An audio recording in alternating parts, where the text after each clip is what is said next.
¿Cómo están? Buenos días. Me alegro mucho de visitarlos, de poder encontrarnos a través de este canal y poder seguir conversando sobre teología.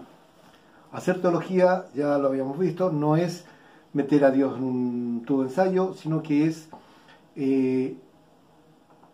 conocer los discursos de Dios. Pero para hacer teología, para hablar de teología, primero tenemos que ser creyentes, teístas. Yo me confieso como teísta. Yo creo que el ser humano es un ser creado por Dios.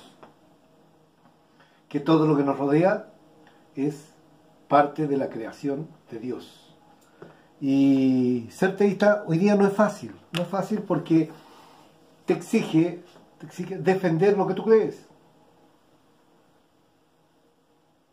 Y frente a la persona ateísta, no podemos defender a Dios con la Biblia, porque para ellos no es válido el texto de la Biblia como mensaje de Dios. Por lo tanto, el primer paso para confesarse creyente en Dios es defender la idea de Dios, una idea que tiene desde que la humanidad comienza a tener un despertar, comienza a ver el hombre que es un ser diferente al resto de los animales, que tiene una comunicación diferente a los demás animales. A lo mejor en principio ladridos, muecas, etcétera, pero logró juntarse en pequeñas comunidades y esas comunidades se miraron y se plantearon de que no era casual que ellos existieran.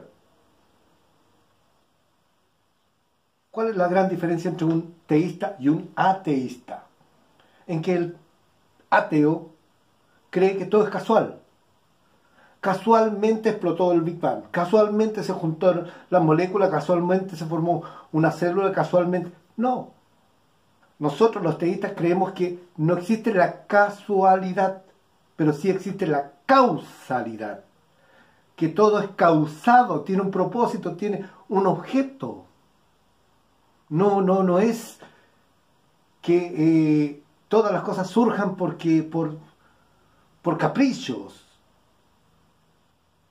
Einstein, un científico, matemático, no es la calle que está ahí en Dinamarca, sino Albert Einstein, el científico, con toda la ciencia, con toda la filosofía, con todo su conocimiento, dijo: Dios no está jugando a los dados. Todo es producto de un propósito. Y si usted estudió el discipulado, la vida con propósito, la iglesia con propósito, ¿cierto?, entenderá de que todo existe por un propósito, que la tierra esté exactamente a la distancia del sol, que permite no solamente la vida nuestra, sino de toda la tierra.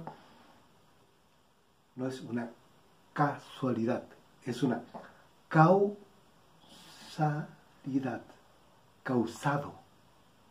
¿Ya?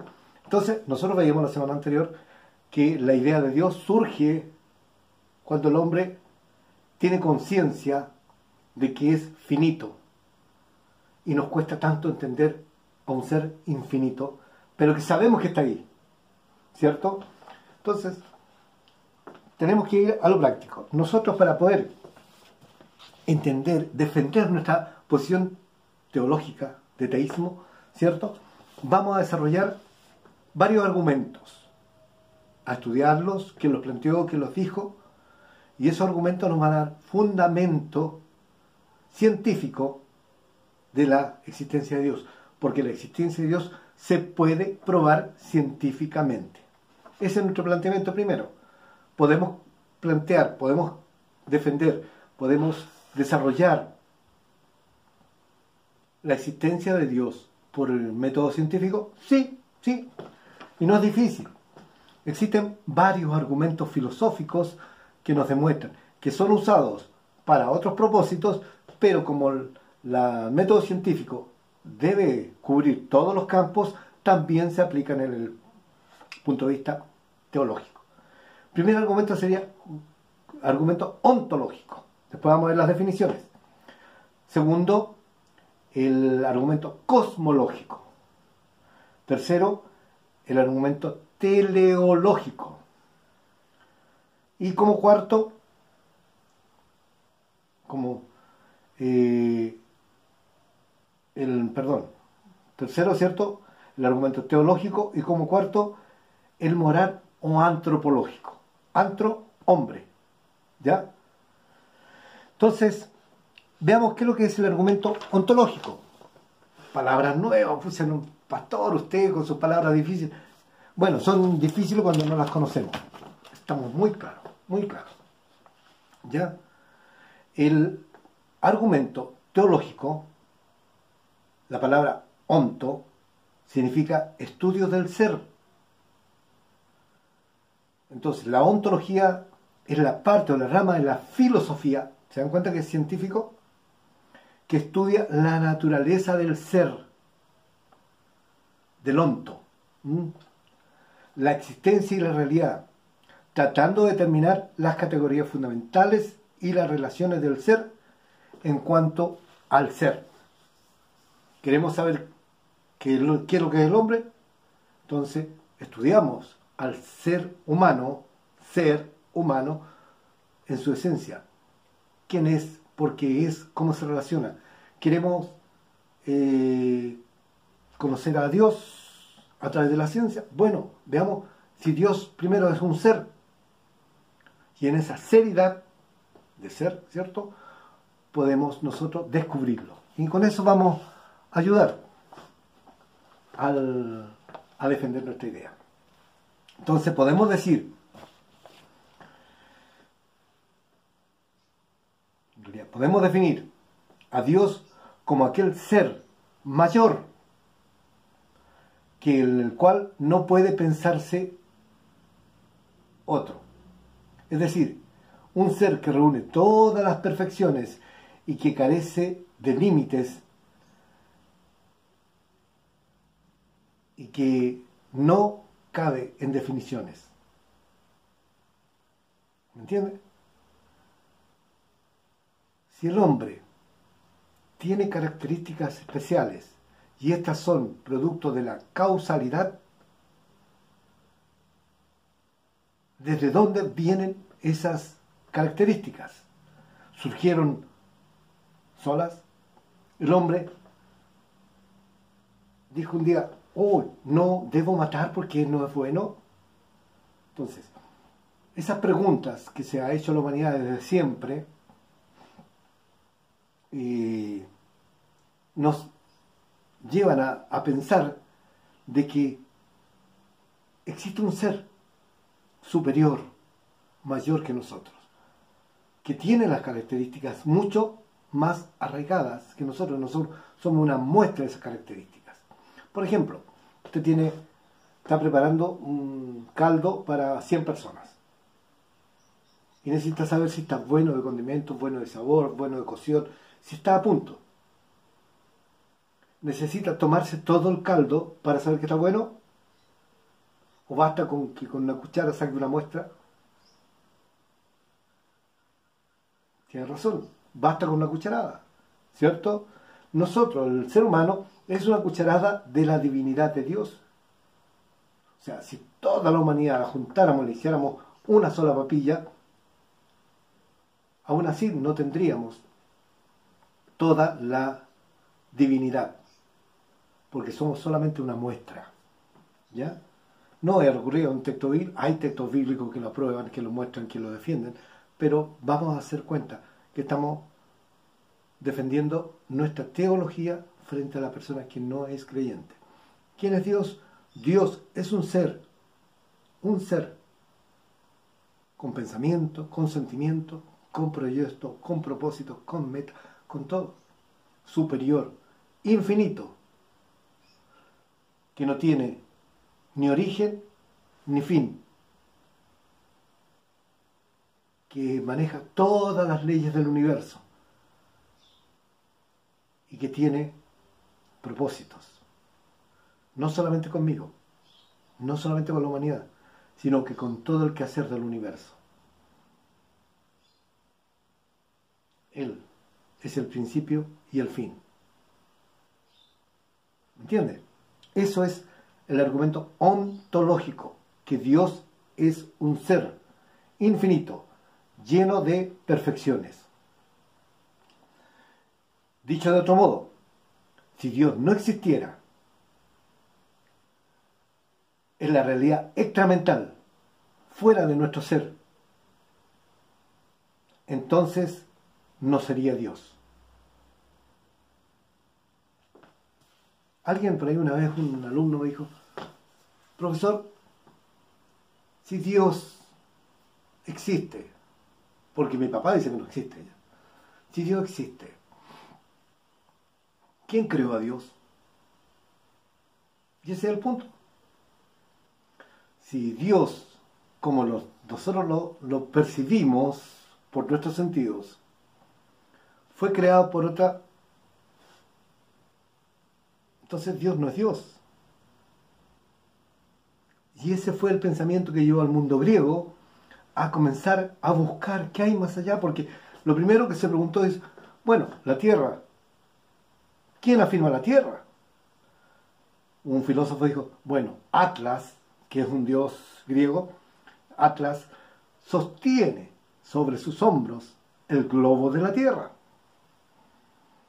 Bueno, dijo otro, acepto que Atlas sostiene, porque los griegos creían que la Tierra, estaban seguros que la Tierra era redonda, así que no hay problema. Ellos hablaban de la esfera de la Tierra. Esfera es redonda. Si Atlas sostiene la esfera de la Tierra, ¿dónde está parado Atlas? Bueno, Atlas está parado sobre la tortuga que alberga las estrellas. Y así comenzaron a ver que siempre tenían que buscar a alguien que estaba detrás de alguien. Ah, pero Zeus es Dios. Sí, es Dios, pero ¿quién hizo a Zeus? Bueno, lo hizo Cronos. Bueno, ¿y quién hizo a Cronos? Entonces, Sócrates se para y dice, momento. Detrás de todos estos dioses que nosotros creemos que existen, existe un único Dios creador. Ya eso lo llama el motor de la creación, es decir, el origen de todo. Y no teniendo un nombre para eso, le llamó el logos, el verbo. Porque por medio del logos todo fue creado. ¿Les suena conocido eso, cierto? Bueno, el apóstol Juan no lo sacó de su imaginación, lo sacó de la filosofía griega. Por eso cuando llega el apóstol Pablo a Corintio, encuentra una estatua en homenaje al Logos y que decía al Dios no conocido. Dice, yo vengo de parte de él, del Dios no conocido, pero yo sí lo conozco. Ya, él, pues, el Pablo, claro, porque él caminó con nosotros. Y Juan dice, él era el origen de la vida, era el verbo. Cuando nosotros no pescamos el conocimiento humano y no tomamos elementos de la filosofía para entender la Escritura, nos cuesta mucho entender la Escritura. Con estos 2 minutos que hemos hablado sobre el Logos, sobre la idea de Dios y la ontología de Dios, al abrir Juan capítulo 1, vamos a entender diferente a lo que se nos había dicho. Y esa es la gracia, que al final de este camino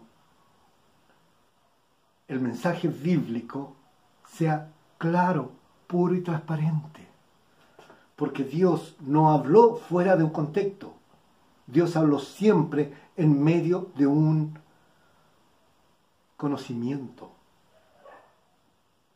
Cuando le dice al pueblo hebreo, que la tierra está firmada bajo los 4 puntos, los 4 pilares de la tierra. No le está diciendo que la tierra es plana. Dice, lo que ustedes saben, lo que ustedes han descubierto, es parte de la vida. Y si yo toda mi vida camino, no voy a poder nunca dar la vuelta a la tierra, pero sí voy a creer que la tierra es plana.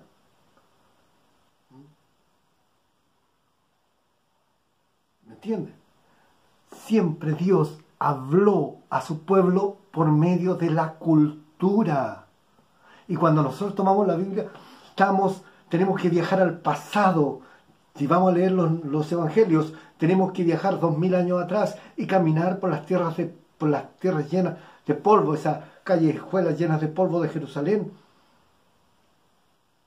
y pensar cómo ellos veían el mundo, cómo veían la creación, qué pensaban de ello, para poder entender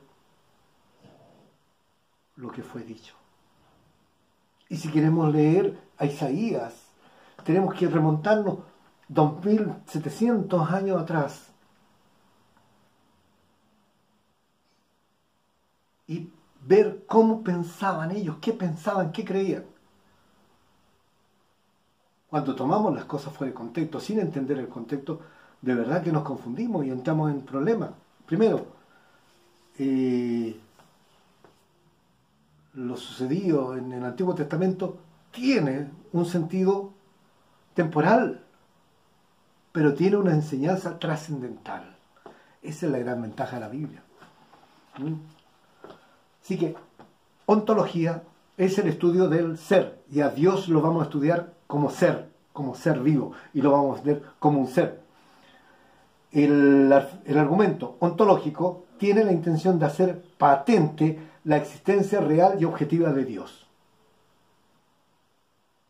¿Entienden? Dios existe porque el hombre es producto de Dios. Si el hombre no existe, Dios tampoco. Si sacamos a Dios desde el contexto del hombre, el hombre deja de ser hombre. Recuerda, un profesor hizo la pregunta: si en medio de un bosque cae un árbol y nadie lo ve, ¿existió o no existió ese árbol? Unos decían que sí, otros que decían que no. Si no hay un observador, no existe. Ahora lo mismo digo yo.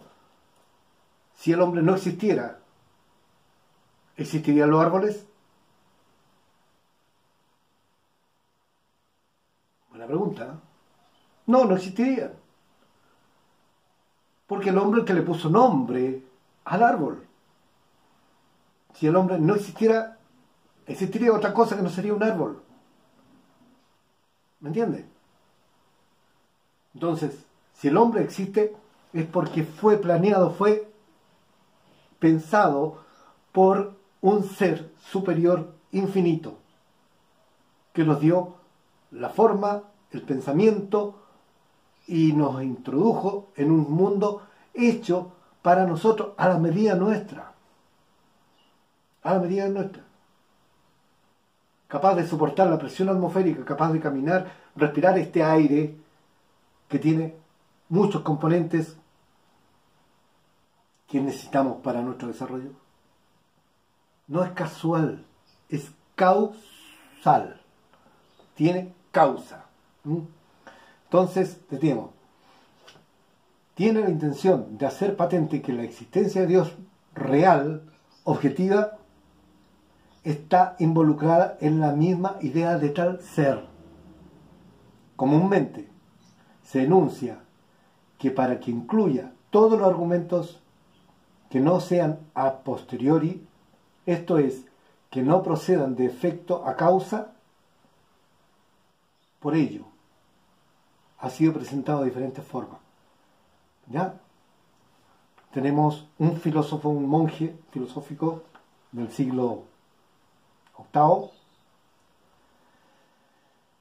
VIII, Anselmo, que plantea el argumento sustancialmente así: que aquello que existe es mayor que lo que solo existe en la mente. Nosotros tenemos una idea de un solo ser, infinitamente perfecto. Pero en la perfección infinita se incluye la existencia real. Porque si la existencia real es una perfección, y si Dios no existe en la realidad, entonces podemos concebir acerca de un ser mayor que Dios. Lo que veíamos, si Dios no es 100% perfecto, tiene que haber alguien mayor que Él que lo perfecciona. El ser humano, por ser imperfecto, buscamos un referente perfecto. Y ese perfecto es mayor que lo que nosotros podemos pensar, porque pensamos en nuestra finidad, pensamos en nuestra limitación, y la realidad es mayor que nuestra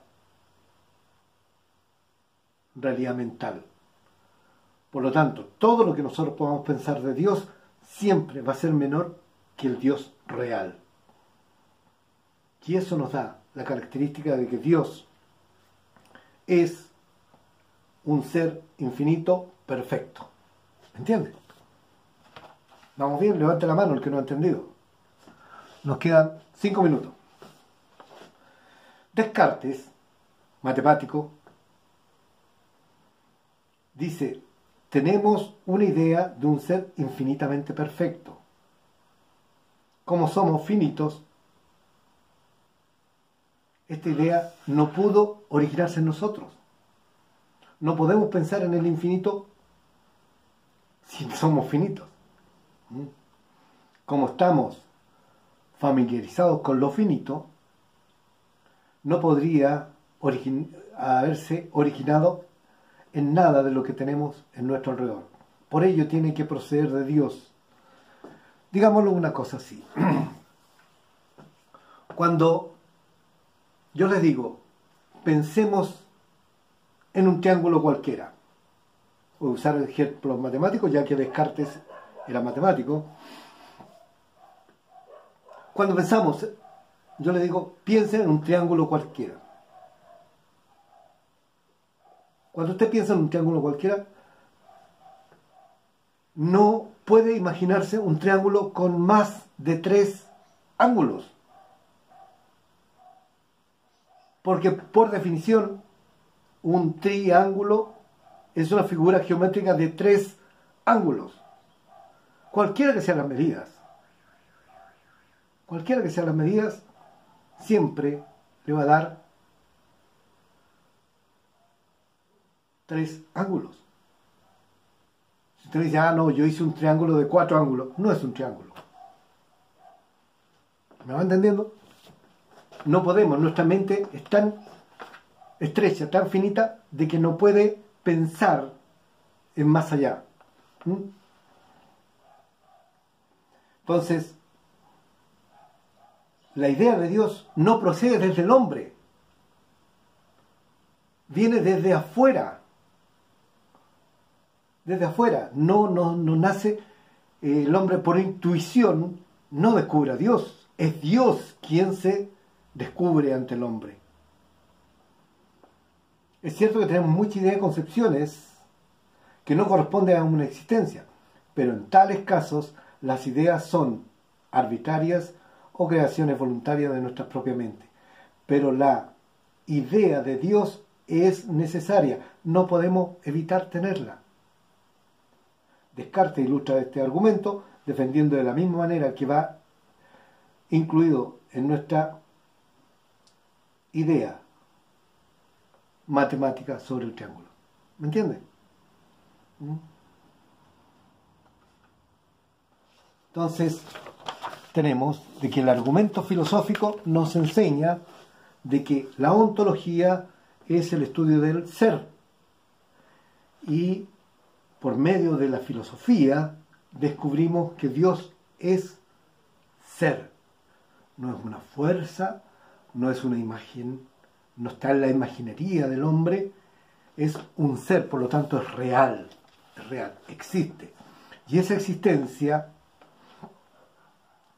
nos permite conversar con él, nos permite validar validar de que Él se ha relacionado con su creación, con su humanidad. Entonces, Samuel Clegg, también filósofo 1705, tiene un libro que dice Demostración del ser y de los atributos de Dios. Él no era un teólogo, era un filósofo. Por lo que respecta al ser de Dios, al onto de Dios, dice: no hay nada necesariamente cuya existencia sea concebible. Podemos concebir que la no existencia del mundo, por ello el mundo no es necesariamente existente y eterno. No podemos, sin embargo, concebir de la no existencia del espacio y de la duración. Por ello el espacio y la duración son necesarios e infinitos. Sin embargo, el espacio y la duración no son sustancias. Por ello debe haber una sustancia eterna y necesaria. Esta es Dios, de la que ellos sean los accidentes. Este argumento ha sido una idea de un algo necesario e infinito, y ninguna clase antiteísta está dispuesta a negar la determinación de que sea una sustancia eterna que con atributos pertenecientes a sí misma demanda que se haga una referencia al mundo de los fenómenos. Y este argumento fue llamado la fenomenología. Difícil. Pero la ciencia que estudia los fenómenos. Y en esos fenómenos incluimos el eclipse, que es un fenómeno, ¿cierto? Terremotos, que son fenómenos, los cometas, que son fenómenos, pero también en la fenomenología estudiamos las situaciones cotidianas que salen de lo común, que también son fenomenales. Entonces, la ciencia ha buscado la manera de poder entender no solamente la existencia de Dios, sino también la realidad que nos rodea, teniendo en cuenta de que todo tiene una causa de origen. La sola existencia del tiempo y del espacio infiere la existencia de un ser sustancial. Cousin, un psicólogo, dice en su tratado Elementos de Psicología, repite continuamente el argumento de que de una manera algo diferente, la idea de infinito, dice él, se da del finito. No podemos tener lo uno sin tener lo otro. Estas dos ideas son correlativamente lógicas. Y en el orden de su adquisición, de cómo lo tomamos, el de lo finito e imperfecto procede lo otro, pero lo precede muy de cerca.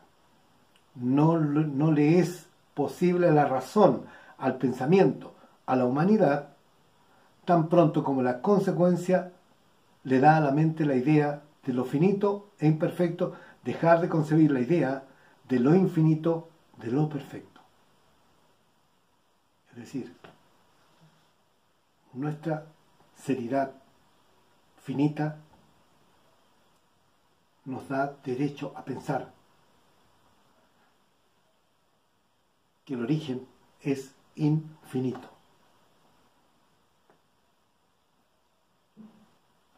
Entonces, como conclusión, el infinito y perfecto es Dios.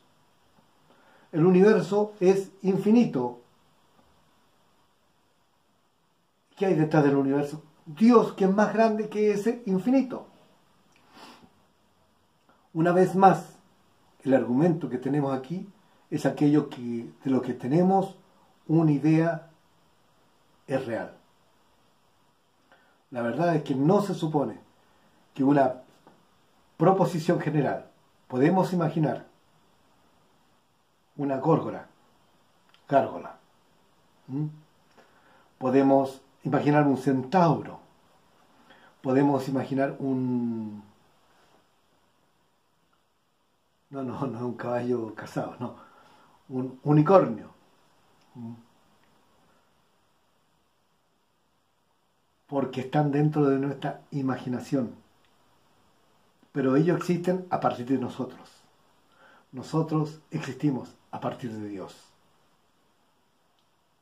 Ese es el concepto de lo finito y de lo infinito. Como conclusión, admitiendo estos argumentos filosóficos, científicos, matemáticos, entendemos que las ideas de lo finito e infinito son correlativas. Una depende de la otra. Y que no podemos tener la una sin tener la otra. Y que la mente, por necesidad racional, no por necesidad espiritual, necesidad racional, queda convencida que si hay un finito, tiene que haber un infinito. Queda por preguntar, ¿qué es este infinito? Para Cousin, el infinito es todo. Por ello, el teísmo no gana nada con el argumento